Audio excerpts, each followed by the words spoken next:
Thằng kia một lần có không ngờ.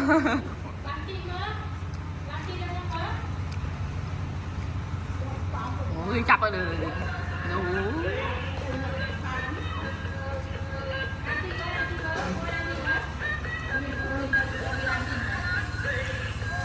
Nó lợn ô lăng chi. Của Miên lợn ô lăng chi tí nào. Của Miên lợn ô lăng chi tí.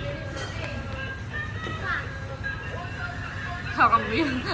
Không của Miên. Trời ơi. Yeah.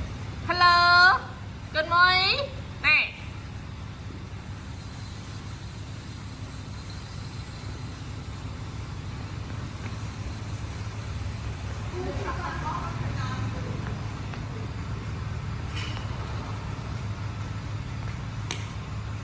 Dạ cặp một là anh ơi là Miên mau được chụp lâu ấy.